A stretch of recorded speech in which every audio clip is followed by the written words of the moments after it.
find me something else that is similar in nature to CrossFit, where people have been doing it for 20 years. Find me there's old G bodybuilders and that old dude he's got the tank top still from 1985. He still wears it and like things like that. But like, if this thing was a fad, right? If this thing was what everybody said it was in the beginning, how did it make it 20 plus years? Welcome to the Fit Affiliate Podcast. And welcome back to our next episode of the Fit Affiliate. No. I don't know. I just feel like interrupting your flow there. You're killing me. I swear you're killing me. So I'm here. See what I have to work with? So you've had a weekend away and now you've come back full of greatness, Lisa. It's greatness. I was going to give you such a good intro today too, but no, don't interrupt. Go, give me. No. The moment has passed. Bring the thunder. I want to hear it. Oh, there'd be thunder. As I was saying, welcome back to the Fit Affiliate Podcast. I'm just going to call you that from now on. That's a whole other. That's like a group of strippers from Australia. I don't think we really want to do that. Hey, whatever. Marketing is marketing. That's not even good marketing. So maybe. Let's move on. We can spin anything. We can. Anyway, welcome back to the Fit Affiliate Podcast. Here we go again. Joined by Tony, my favorite. What's the word I'm looking for? I can't imagine. Protagonist. Here we go. My favorite protagonist, who's here to one of these days I'm going to flip this up and I'm going to do the lead in on the podcast, and then all hell's going to break loose. It's like there's no shot except letting you do that. You don't know what we're going to talk about, so that would be weird. Right. Yeah. What if one day I choose? We'll all be sitting with bated breath waiting for that. Yeah. God, maybe if you're good, maybe that's cancel the podcast now. Maybe if you're good, I could give you that as a treat, but I can't see that happening anytime soon. Fair. Anywho, so today, as I just alluded to, you are back. After last week, we talked about why you should be going to the CrossFit Health Summit, which you did indeed do. So I thought it was a good opportunity to retouch on that, as in, some lessons learned, some observations that you had, and maybe, give our listeners and viewers who didn't get to go a little bit of FOMO if they didn't already have that from, the stuff that's covering the socials, all these people sharing, the amazing Nicole Carroll's keynote dot points. And I'm like, you could have seen it yourself instead of like a 3-second clip that you're sharing. You could have actually got there and seen it yourself. So thought today was a good chance to have a quick recap on, that experience, given that you've been to a summit or two in your time. Basically an expert now. Expert level. Yeah, so I guess, all right, we're going to talk about the summit again. Now, at least we have an idea of what actually happened in the summit, which I think truly was probably one of the reasons why a lot of people didn't go, right? So a couple of things. One, I think you could probably assure or guarantee success for yourself in the CrossFit space if you just found a way to figure out events that Nicole Carroll was going to be a part of and just signed up for all of them. Like, that's just a pro tip. Like, just do it. I mean, obviously I'm biased because I absolutely adore her, but at the same time, there's just nobody really better to sit in that director of brand role than her, because I'm not even sure even, Dave believes in CrossFit as much as she does. I mean, he does, but very few people can speak about it so emotionally and so powerfully and so authentically. So that would be like, just anywhere she's going, even if it's, I don't even know, South by Southwest to listen to music, you should try to figure out how to get there, but don't do that. That would make you a stalker. Yeah, well, the other part of that, though, what I was starting to say was that I think a lot of people weren't really sure what to expect the summit. First of all, I was completely blown away by how many people actually did show up to the summit. The projections were impressive, no doubt, but I was certainly suspect that would actually, in fact, happen. But then they actually exceeded them. And so the fact that hundreds of people I don't know what the actual count is. I'm pretty sure it's well over 700 people either were there or watched it, maybe even more, uh, is crazy to me. That is It's huge. so exciting, so validating, I think, in many ways that I thought that was just one of the coolest parts of the whole thing. Because, and what I mean by this is that I think a lot of people didn't sign up for it because up until this point, health has been, a collectively or mutually agreed upon uh, good thing for CrossFit. Like yeah, do that. But like it was really like the thing that the doctors did in CrossFit, right? Like that was kind of we weren't really sure the direction of it. And so this summit, I think, really marked a milestone moment where, the gang from Brand, Nicole, and the rest of her cohort, decided like we should get involved. And I know when the summit came together, there was this plan to put it together, but like how we were going to make it different was, I think still up in the air. And HQ's idea, really Nicole's idea, I think to some degree was like, well, we have to bring the brand party to it. And I think that really helped because, just the authenticity and the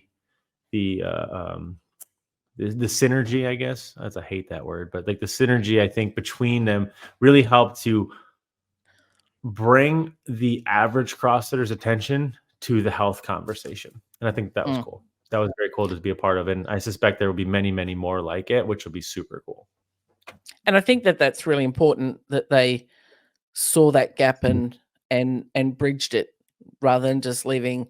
I think when the CrossFit Health Initiative first started, it was kind of on a bit of an island. And like you said, people were like, well, that's just for the doctors to get their level 1 and to try and educate that space rather than bringing the two parties together. And I think that this was a good way of doing it. No doubt about it. That's what health was initially intended to do and still is doing, right? I mean, and no doubt about it, that is probably the most valuable thing that health can do is really start to bring more doctors into CrossFit and take more CrossFitters into doctors and et cetera, because we do have, it's not a domestic thing either, right? It's a worldwide metabolic or mental disorder issue that we've got to face. And like, we could talk a little bit about that on this podcast too, but I think it's super cool to see it come together. And like, for me personally, I'm a little bit biased because to me, what was very cool about the event is it was super nostalgic. To me, that health summit felt like pre-2010 CrossFit to me a lot. Mainly in that, like, maybe it was because it was like that bootstrap vibe, that sort of startup vibe, or that like grassroots vibe I felt like was really there. And also because like I got to see like my whole family, truly, like all the CrossFit cousins were there. Like it's very rare these days to, get like Dave, Nicole, Mike G, me, all these people in one room and literally in a bar for that matter. Not to say that health was about drinking, but the point is like, those old days of like that happening, like we're so used to all being on separate sides of the planet. And so outside of the CrossFit Games, there was no confluence level event where everybody came together, and it was super cool to see how people showed up. EC, Miranda, like it's just a very cool event. Dale, and being able to see and spend time with all those people. If none of the doctors took the stage, none of the scientists took the stage and said the mind-blowing things that they said, even that would have been fun. And I think personally for anybody that attended, it would be fun, but maybe I'm a little bit biased because like I consider most of those people my friends, but that part was cool. Sitting externally, the amount of, OG representation, which we talked about last week, is like, the evolution of someone's journey through CrossFit is it's like, yeah, I'm gonna go to the games, I'm gonna do this thing, and then you're in this thing for a while, and then the light bulb switches like the health thing. This is what we're really here about. So to see that OG force, I guess, carrying the flags and standing up and being on panels and being involved with it at such a deep level was very cool to see. And a lot of those people, like the Mirandas of the world that get up and speak, like you saw them 10 years ago at the games, and that's where they started, and they've done this whole evolution in their own life journey to circle back to this is actually the whole point of everything that we're doing. Yeah. Um, yeah, truly. It's funny that you bring that up because, yeah, it is kind of the future of this whole thing, right? And we were, I was sitting at a table with Boz, and I was like, and truly, I was like, dude, the last time I was in a room with you was, pretty sure 2009. Mm. And he was like, "No way." And I was like, "Yeah, truly." Like, I think the last time I bumped into him at the games or something like that, but to be literally Mm. like in a room doing the Having a same chat. thing at the same time was Mm. like 2009. Mm. And it was in Brooklyn actually. And he was like, and we just both started laughing, and he was like, "Wow, we're old." And I was like, "Yeah, I mean, the gray in all of our beards and hairs give it away, right?" Like, he's got gray hair now. I got a gray beard, and I got some gray going on here, and like, and then of course Chase is right there, and I'm like, well, fuck Chase because he just doesn't age. Like, he just Captain still looks America. the same. Yeah, and he's like, "I'm not as old as you guys." I was like, "You can leave now." And Boz and I were laughing, Yeah. but like the point I guess I make with that statement is that like, it's we are all old now, right? And so we've talked a lot about on here like the epochs. Anytime we bring somebody on who's OG, like obviously I love to talk about the old days, and I think all of us all have nostalgia over those old days. And like Mm. one of the cool things of CrossFit is having been around it. Like this is my 18th year of it, which is wild to me. My CrossFit is almost old enough to drink.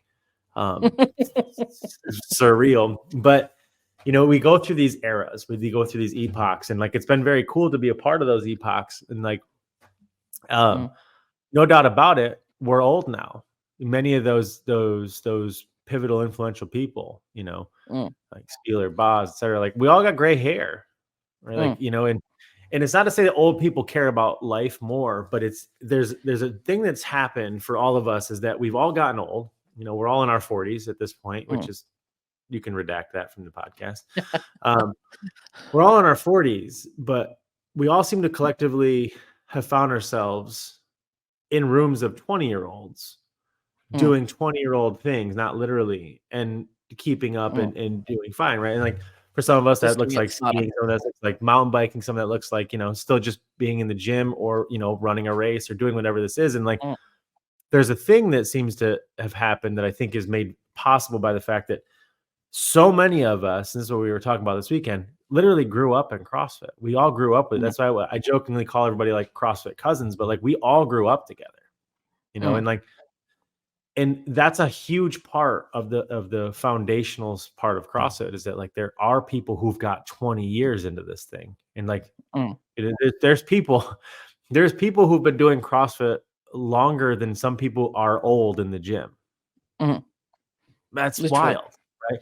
And But the reason that that's important, I guess, is that it's allowed all of us to see all the opportunities that can come out of just this thing that in the beginning we all like to do because it was like this counterculture back warehouse thing where like mm. maybe dare I say we just wanted to hurt ourselves, like not like literally, but like we wanted that pain part of it. And then now we're all at a point now where like, hey, this health Mm. thing has always been the thing.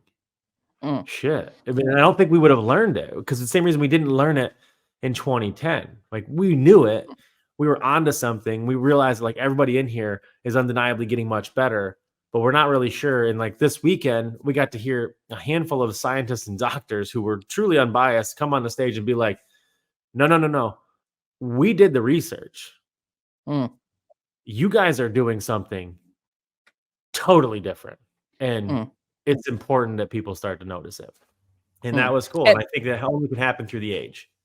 And I think, yeah, it did because you've had to learn the lessons, but also have life evolve. For example, talking about Chase, like he's just been through a shoulder, reconstruction surgery. Pat Sherwood's gone through, having Hey, listen, we're not a all child. broken machines, all right? I still No, got no, all no, my but original equipment. I'm I'm just talking not about here. like Just put that on the record. he's got a child and having to navigate, training around that where it's not just centered on you. I think for a lot of us when we start CrossFit, it's just like it's about me and how good can I be and what do I want to get out of this. But Yeah, then, we're all wrong. and Miranda and Spiel and as they evolve through their life's journey, they're like, oh, hang on a minute, this is and their parents get involved or things like that, then they start to see those other life-changing effects and actually experience it for themselves and go, oh, this thing is offering me more than just a ticket to Carson, Madison, Fort Worth, wherever it happens to be. Like it's about more than just me. And I think then that's a powerful realization if you follow their journeys, whether on socials or you can actually see when those kind of light switches have gone on, and it's like, this is about the long game now. And then that translates to their communities that they serve. Yeah. We've had enough OGs on here now, right? EC, me, I'm on here every once in a while. Spiel. And like, and I'm obviously, we're a little bit more inclined to have them because I consider them friends, but they are identifiably the people who I guess collectively most people would be like, they did CrossFit the best, right? Like, they did it. And what I think is fun is that there's a recurring theme in all of them is that like almost all of them are like, we had it all wrong. I mean, even as well as we did it, we got it wrong. Like we were so wrong. And like, you take Spieler, for example, and so much of his posts these days and his content is like, hey, no, like, listen to me. I'm telling you right now, as the person who got it wrong, here's what right looks like, and right looks different for different people at different times. And I don't think that there is any other way that CrossFit could have grown up the way that it did, but I'm what is interesting to me is find me something else. And this is what I was talking about this weekend with a couple of people. I was like, find me something else that is similar in nature to CrossFit, where people have been doing it for 20 years. Like find me there's OG bodybuilders and that old dude he's got the tank top still from 1985. He still wears it and like things like that. But like, if this thing was a fad, right? If this thing was what everybody said it was in the beginning, how did it make it 20 plus years? Like that room this weekend had people in there who have literally done this for decades. And there's got to be, and so everybody, all the campaigns about the danger and the longevity and the fad and this and that, it can't be true. Like, there's literally walking, living, breathing proof.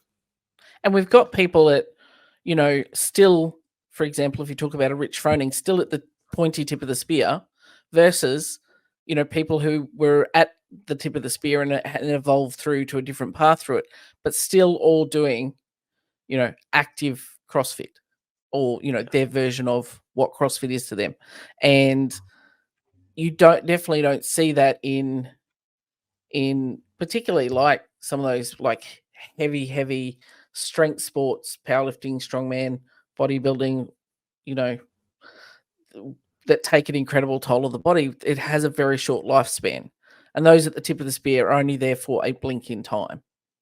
Yeah. And in CrossFit, I think right? Like there's people who ran for 20 years, weightlifters who've lifted for 20 years. I mean, the numbers are obviously very small, but the number of people who do those things is very small. And, there's probably people who, will play pickleball for 20 years, whatever.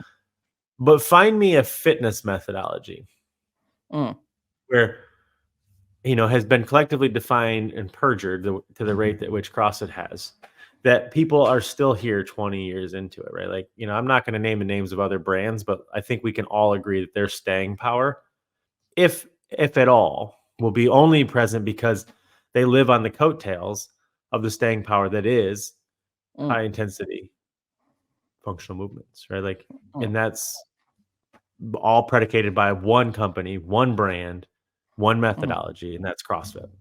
Yep. Agreed. So what are some of the, that's been the cool part of the summit and the fact that we've we've been brought to light. What are some of the big reflections, I guess, you have, or the highlights from the summit that, last week we spoke about affiliate owners that, you need to be more interested in the health summit for your business versus the CrossFit Games, which, caused some interesting comments back and forth. But what are some of the things that you observed and took away from that? Feathers. Yeah, a couple. But that's what we do. I guess that is probably my first big takeaway is that collectively, I don't know how many CrossFitters there are these days, millions, I suppose, tens of thousands of affiliates and hundreds of thousands of coaches. But up until what I would consider last weekend, there's really only been one confluence of attention, to use that word again, right? And that's been the games. And it's not necessarily because everybody loves the games. It's just that, like, it's the one thing that happens. It's the CrossFit Christmas, right? It's the thing that, for all intents and purposes, we all end up paying attention to, right? And now, after last weekend, I'm like, we got another thing to pay attention to. And what I think is cool is that now marks a time in history, in CrossFit history, especially if we can keep this thing going with the branding of health and we can keep the momentum rolling. And I really think there's a ton of momentum behind it now, finally. Like, we've got two places to pay attention. There's the games, and then there's health. And I think we've naturally created a path that you can choose to follow. And not to say you can't do both, because they don't need to necessarily be mutually exclusive, but like, there are going to be a lot of people who could give a single fuck about the health thing, right? Because all they really care about is the competitive thing. And then there's going to be vice versa.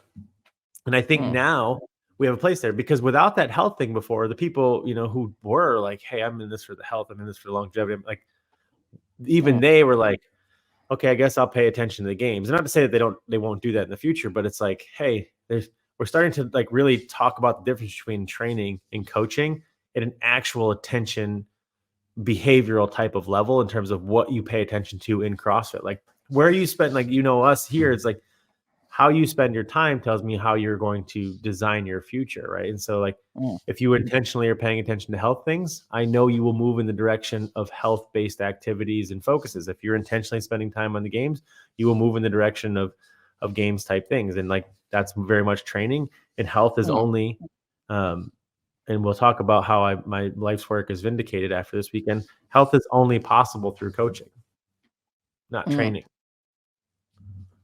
Yeah. And it's sitting down to put all those pieces together. And as we said, for some people, that's a long evolution in their journey. But now that, I guess, let's talk about modern day affiliate owners and CrossFitters, they don't need to do the 20 years of learning to get there. Like, here's the pathway. Well, that's the beauty of anything, right? Anything where people spend time in, success in all things is your ability to truncate time. It doesn't really matter what it is. And so the beauty of having somebody having spent the time doing the thing that you need to do allows you to truncate time. So what's cool about that is that, it will literally just exponentially increase the rate of expansion into these areas, because it took some of us spending 2 decades in this thing to get to this point of like realization. But like, now that we've all done it through this conversation of health, I think we start really truly, modifying that conversation much faster and much sooner. And I think that part's exciting. And in last week's podcast, we talked about, why you should care more about the summit than the games. And truly, a lot of that was speculative. I didn't really even actually know. I knew what was going to happen in summit because, I had seen the Cliff Notes and whatnot a little bit behind the scenes, but like, was it going to be a success? No one really knew, right? Like, what was going to happen when you put a room of a few hundred CrossFitters in there to listen to a couple of doctors and scientists? Like, were they just going to all fall asleep? Were their heads going to roll back? Like, these people going to even be able to speak the language? And like, are they going to put up these peer-reviewed studies and everybody be like, who knew, right? But I knew one thing is that, and it's back to the intention versus distraction thing, is that if you're not at least interested, and that was the premise of last week, if you're not at least intrigued by what possibly could be in this direction, and you're going to rely solely on what which is the games, I can tell a lot about the affiliate that you're going to be. And it's not a bad thing, right? Like, just based on that decision, right? Because the thing that we consider to be a success in all business, not just an affiliate, is your ability to create freedom. But freedom requires one thing, and that thing requires intention. not distraction, right? Like if, however, you want to just be busy, which is most gym owners and most business owners in general, then there's no shortage of things for you to be busy on. There's no shortage of taskerbation, like we like to call it around here, on things that you could do. Used that term for a while. None of those things, I just used it actually on a call. That's why I said it. None of those things certainly suggest though where you're going, right? Versus if you spend your time where you spend your time, I know where you're going to get to, right? And this is why last week I was like, you should be there, because if you care about people and you're trying to actually save lives and do all the things that we consider maybe to be cliche in the CrossFit space now, then that's probably where your attention should be. But if your attention's on the games, like, I'm not saying you can't care about the games and care about people at the same time, but it's a completely different application of CrossFit. It's not the wrong one. It's not the wrong one. It's not antithetical. It's just that CrossFit, and I've said this for years in seminars, that all of you guys can define CrossFit. You can give me the word salad, constant very functional movement, high intensity, right? But none of you can elegantly or eloquently articulate the application and the implementation of CrossFit. At best, you think about it through the lens of, this is what CrossFit looks like. These are the workouts. This is it. I'm like, no, that's not CrossFit. The CrossFit that we're talking about is that through the use of these workouts, through the use of these modalities and this methodology, this is what becomes possible. This is life. This is what life can look like. This is what you can achieve. You can create. This is who you can be through the use of these workouts.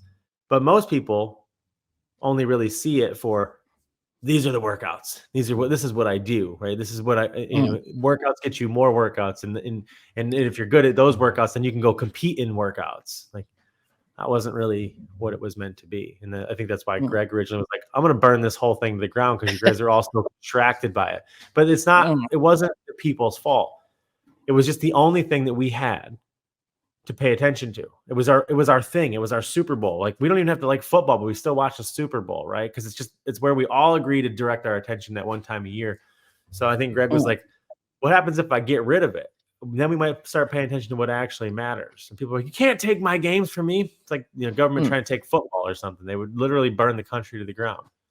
Our football, which would the actual football, not a soccer ball, just so we're clear to all my international friends.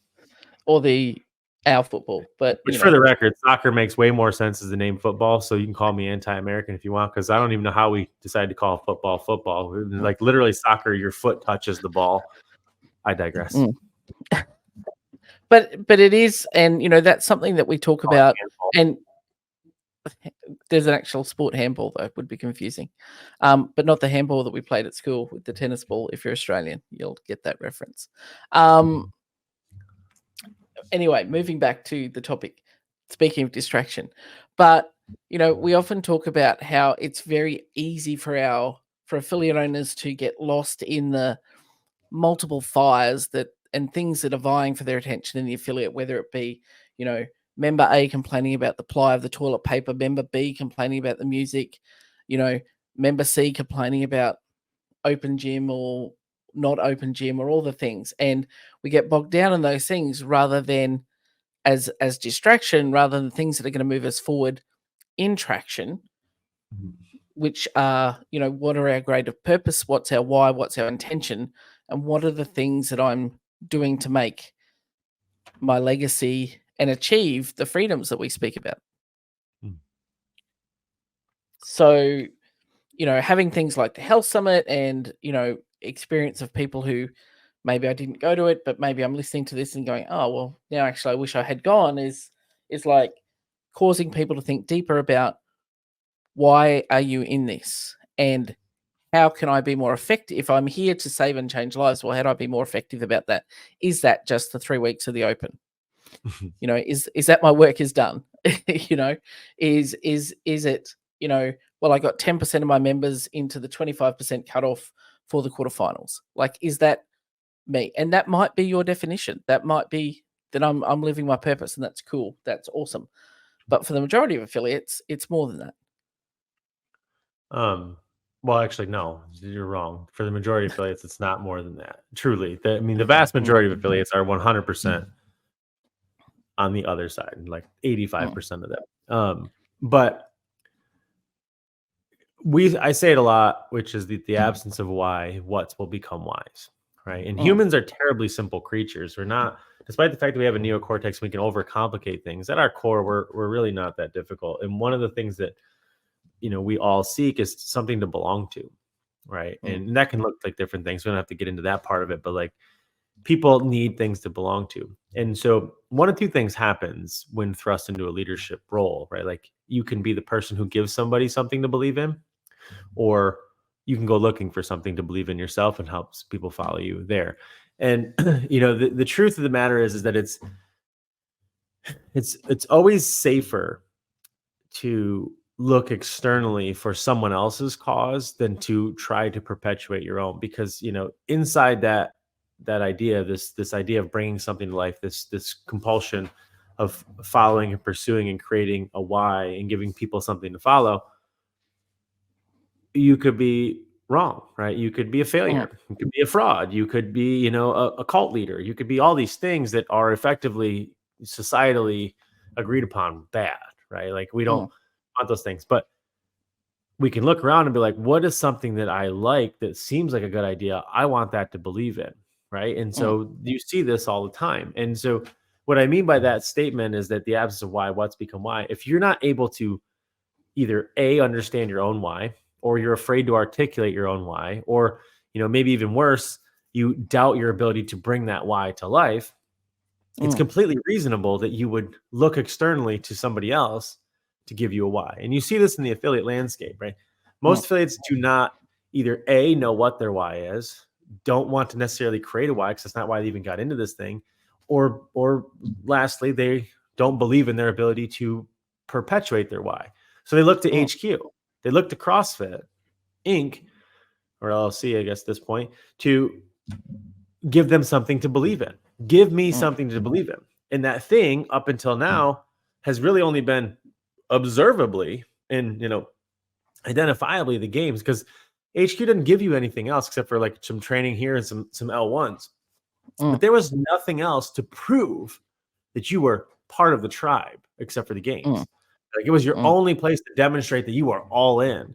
And and if you see inside your affiliate, they're like, maybe you as an affiliate owner don't necessarily love the games. Like maybe you're not like, I'm going to be a competitor still, like whatever. Maybe you're just like, okay, whatever, I'll do it. But you notice that like your gym is like super gung ho about the open. Like they want to just be all in on it. You have a why problem, right? You haven't given them your own why. You haven't given them your affiliate's why to exist and reminded them of their own why. And so they chose somebody else's the games to believe in. And you see this is not a CrossFit thing. This is every business, everything, right? Look at how many people throw away their Sunday every single week to believe in their football team of choice, their handball team of choice. They're like, and it's not to say there's anything wrong with that. It's just that it's like the old quote, small minds discuss other people and average minds discuss events and great minds discuss ideas, right? Like great minds give people something to believe in, but that's scary, right? Like it's much easier, it's much safer to be like, I believe in this thing. But my point in all of that's a whole diatribe, is that now maybe you are absent of a why and you want a what to become your why. Well, fuck yeah, you have another one finally, right? Like CrossFit has done what it needed to do, which is the thing that it probably shouldn't have ever had to do, right? Because this should have always been the thing. But like, there is some things that were false in the affiliate model, which is like, we didn't really screen for whether or not you were entrepreneurial and wanted to build something. Like maybe we just wanted you to be a thing, right? And so now there's something else to believe in, collectively, identifiably, observably. Right? We can be team health, or we can be team game. We can be both, right? Because you can have more than one why. And so for me, as somebody who's said that over and over again, the absence of why, what's become why? Well, here's a good what to spin into your why, because whether or not you realize it, this has always been the why, right? Your affiliate's why. Like this has been health.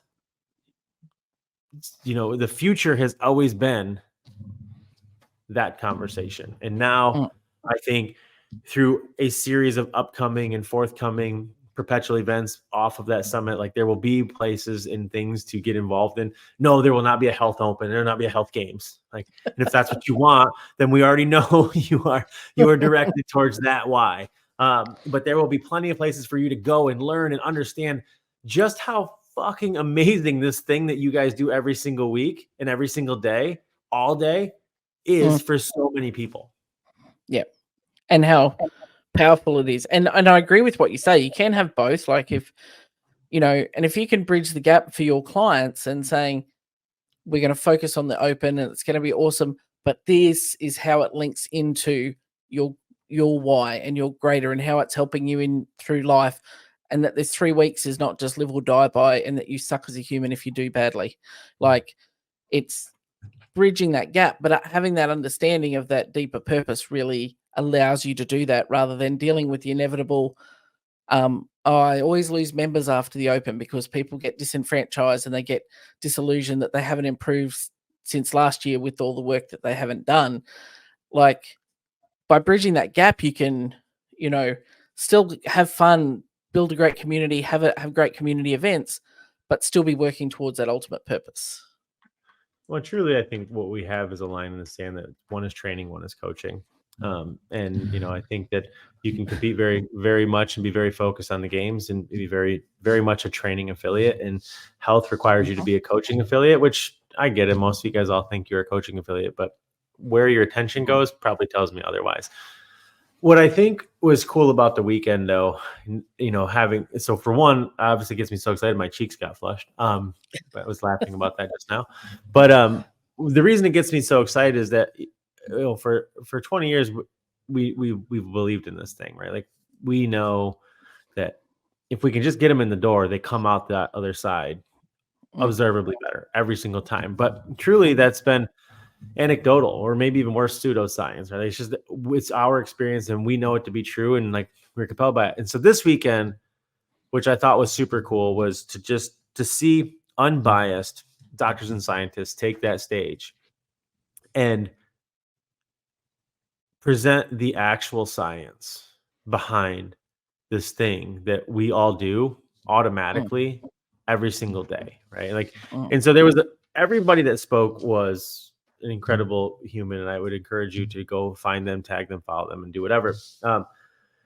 Across all the speakers, there was kind of like a similar thread, a red thread, and that is, we are in an absolute epidemic of humanity, right? Like mental disorders and metabolic disorders are absolutely out of control worldwide. And we all know this as CrossFitters, and they obviously all know this as scientists and doctors because it's their life's work.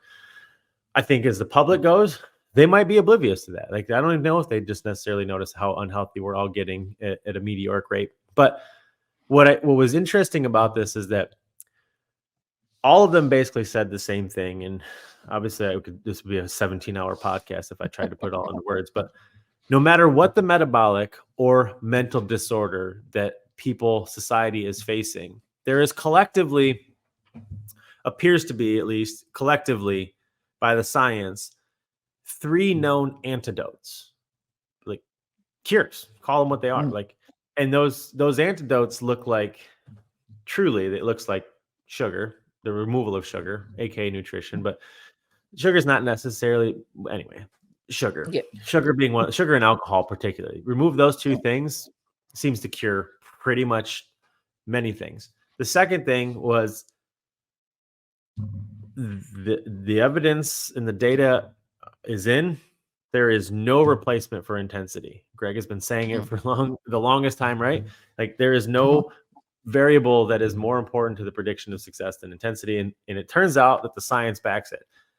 3 to 5 times a week at 85% plus intensity seems to be quite the antidote to pretty much everything, from the eradication of cancer cells to the rewiring and building of the brain. Like just crazy things that, like, to see the studies, things that we know, we see them, we're like, everybody here seems to get better, like whatever. But like to see the studies from people who are way smarter than we are, right? Or just be like, oh yeah, turns out burpees ain't bad for you, right? And like, and the third one is connection, right? And again, looks like different things, different people, but it really just means positive interactions in positive environments with people you positively appreciate, right? Like that's kind of what it is. And so these people, these doctors in various different studies, et cetera, have been doing this thing, the speaker's going to turn off, for years studying this. And they said, hey, is there any place where this seems to be happening? So individually, they went looking for, where's the community where sugar is the bad guy? Where's the community where intensity is a good thing? Where's the people where people are the most connected? And then effectively, and I'm paraphrasing, they kind of all stumbled on the same realization, like, holy shit, there's this place where all three of these things happen automatically, naturally, and it's a CrossFit affiliate. Like, okay, so where else is this happening like CrossFit affiliates? And they browsed around. There's nowhere. There's places where intensity is happening. There's places where connection's happening. You can go to any gym, you can go to any church, right? There's places where nutrition is happening, but there's only seems to be one place where the three of them are coming together, and that is inside affiliates. And so they just were like, holy cow, let me start looking. And what do you think happened? They all became CrossFitters. After they started like coming in and studying them, they're like, I want to do that too. Especially if you saw like Tommy Wood's biceps, you'd be like, yeah, it's huge. Not big brain energy, big bicep energy. But and I think that it's a disservice for anybody to not know what happened in that room. And so I hope the next one you guys all get to, but the reason that I want people to know it is that there's so much power inside that room, and there's so much distraction outside of that room. And I'm not going to have this conversation because I'll cry about it. But if we don't stop the distraction, the lives that can be saved aren't going to get touched. Because the people who are repelled by the distraction that is the opposite use of attention look a lot like my mother and my father. And like one of my biggest failures is that the hundreds, thousands of people's lives that I've touched, there's two people that I never trained and never could train.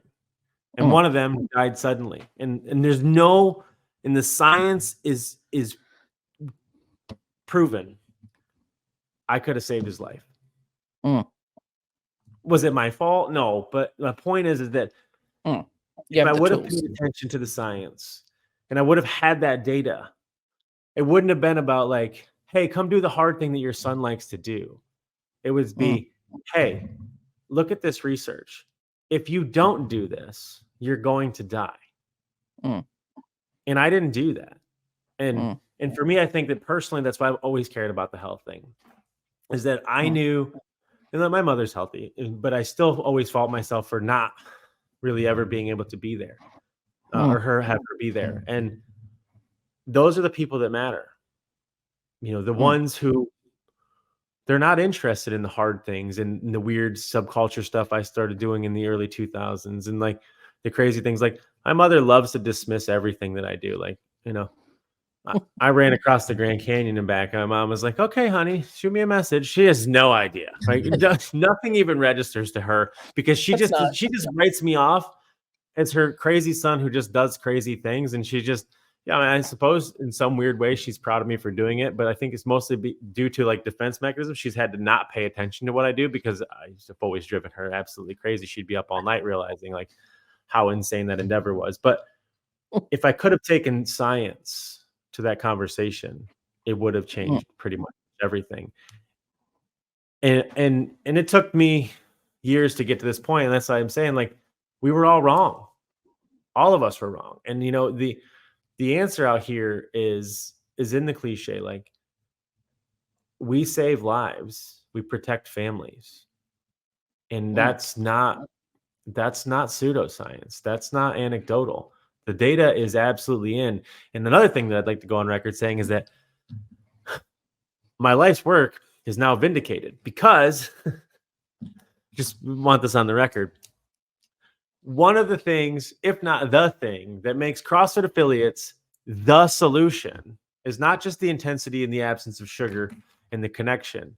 It is the perpetual forcing of learning new skills. And so for over a decade, I led a seminar that said, listen, you guys are all here to learn how to do a pull-up. And I'll teach you how to do a pull-up. Probably not going to happen this weekend. But what you're going to really learn is that the single greatest part of CrossFit, in my opinion, is the single most overlooked part of CrossFit. And that is the development of coordination. Because this is the thing that's going to keep you alive longer. This is the thing that's going to allow you to play and learn new sports. This is the thing that was going to allow me to crash my mountain bike and my skis all over the place and be absolutely fine from it. Coordination is the best part of the 10 general physical skills that seems to be and may potentially only be present inside CrossFit affiliates, because everybody has cardiovascular, respiratory, endurance, strength, stamina, agility, etc. Like, that's easy to do through organic adaptation. CrossFit is the only fitness methodology that I'm aware of that exposes us to the neurological adaptation of fitness.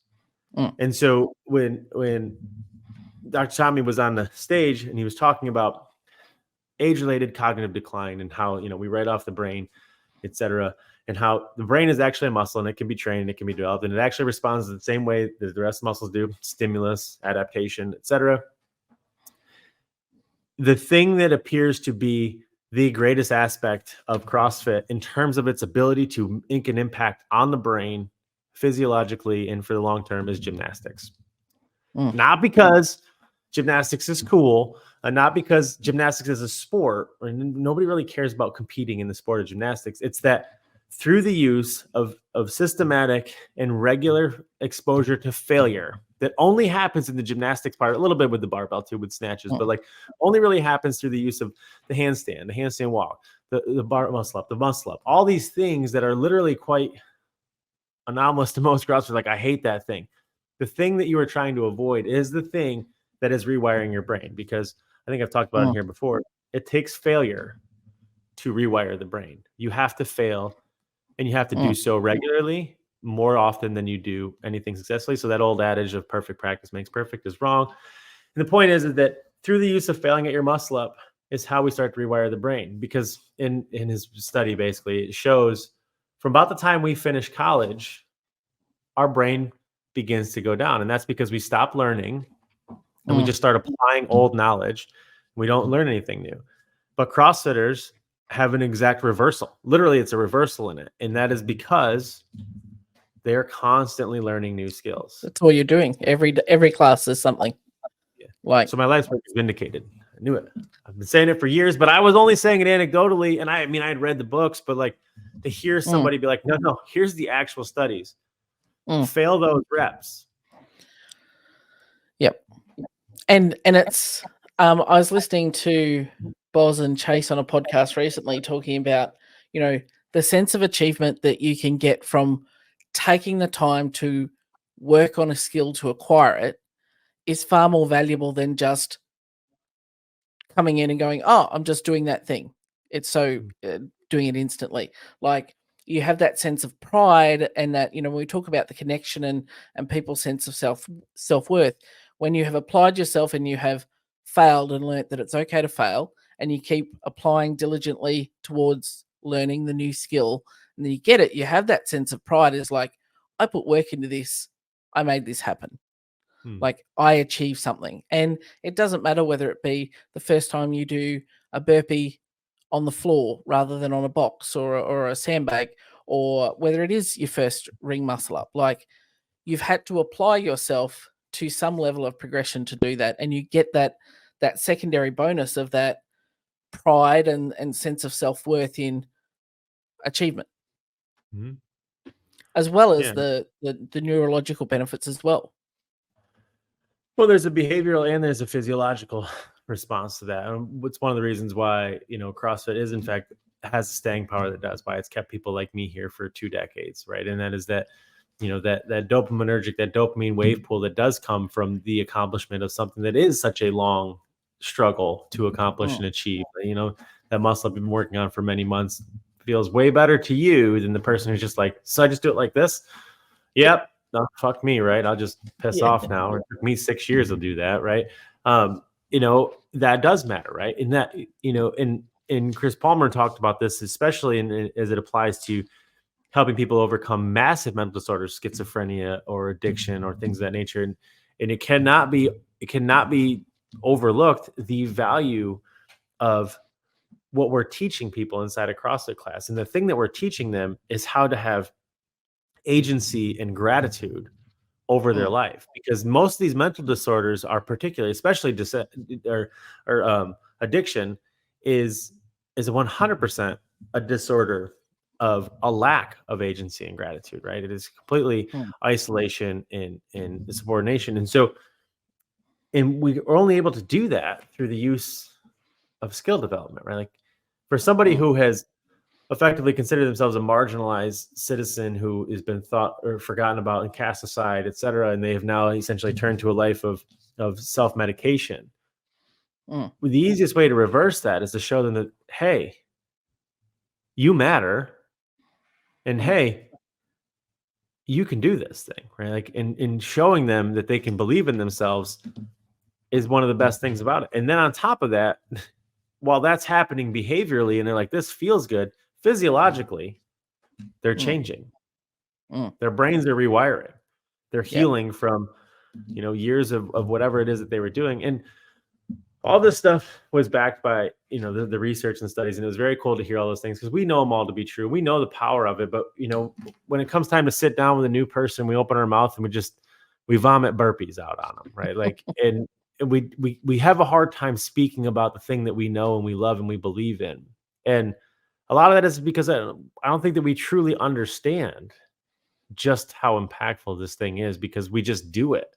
Right? Like it's just the thing that I do, and I am me because of what I've done, and that's just all I know it to be true.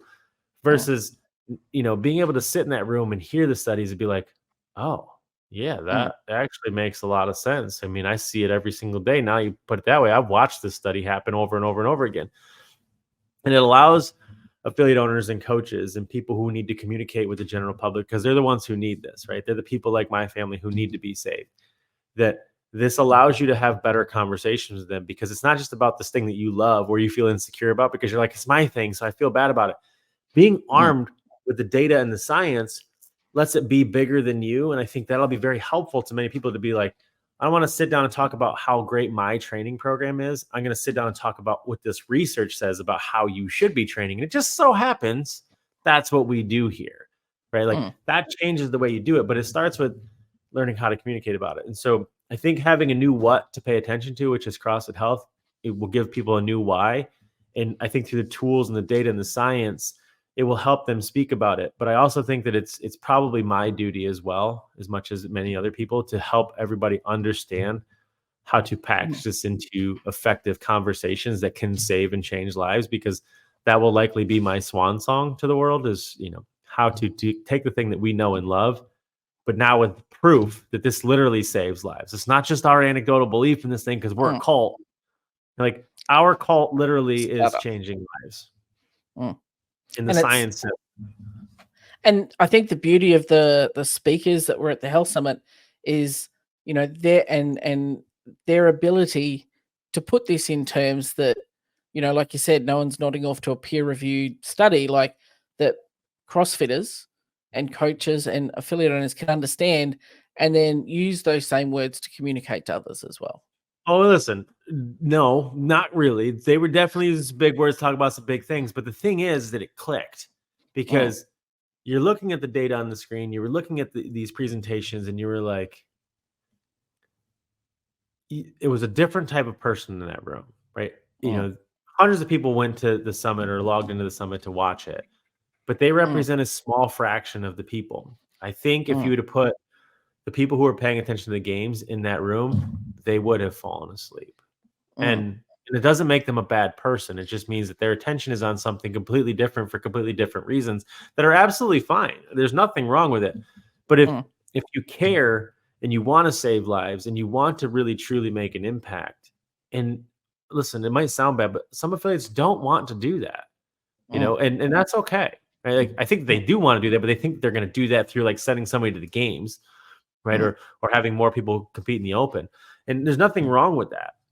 It's just that if you're the type of gym who's like, listen, I'd rather have 50 people who have saved and changed their whole life, who rely on me and count on me than have hundreds of members, you probably were paying attention to it. But like the data made sense to us because we weren't talking about things that we hadn't seen before. We weren't talking about things because one of the most important things for education to work, no matter what it is through perception. And perception means that it has to be relative to you. One of the reasons why kids struggle in school to begin with is that they don't learn for the sake of learning. They learn for the sake of retention. And so what ends up going wrong in that situation is that when they're taught to, they're talked at. They don't have any point of relativity. Like nobody's related to the Civil War, right? Like aside from the fact that like maybe you have, but like if your grandfather or great grandfather fought in it, I bet you pay more attention to it, right? And so it's because if you're related to it and you can relate to it, then you will pay attention to it. And that's why like I could run a seminar on gymnastics to the public and no one would listen to what I'm saying. But if I run a gymnastics seminar to CrossFitters who don't have muscle ups, they are tuned in.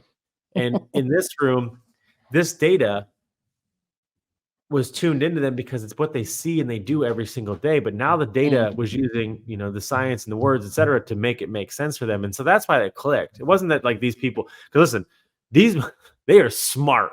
These people are painfully intelligent to speak to, right? And they use words that we've all forgotten, right? Like that would have been lost on them had they not been relative to that conversation. And it's not that they did a good job of speaking. They're also great speakers. You are right in that regard, but they speak to many, many, many rooms of panels like themselves usually. And so they were excited about speaking to a room like this. They're like, wow, there's energy in this room, not doctors who are just like, I don't care about your study because my study is going to be better, right? Like this room was like, holy shit, what we do matters.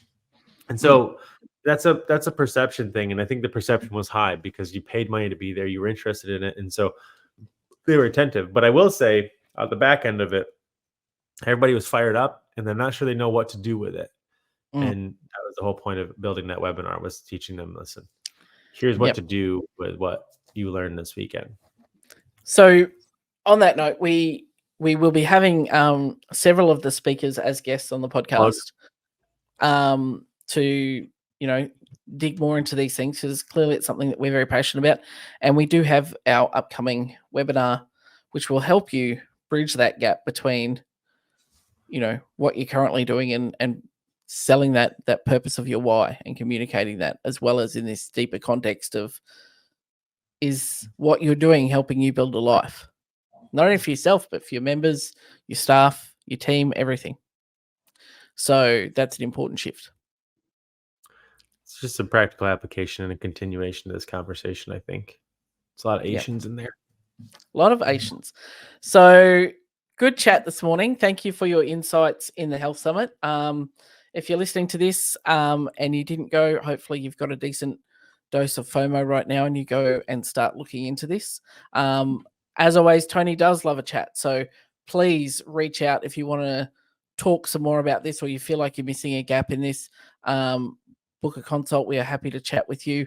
Otherwise, continue conversations with us on social media. If you want to follow us at FitFiliate, or drop any comments below on your favorite platform. But until next week, have a good week and thank you very much. Ciao. Thanks for listening. We hope you enjoyed today's show. Please remember to like and subscribe on your favorite platform. And if you know an affiliate owner, a coach, or entrepreneur that would benefit from hearing our conversations, please share this with them. We love the feedback and support we have from you guys, our audience. If you'd like to reach out to us, you can find all the useful links in the show notes. We would love to connect with you. Keep doing the great work.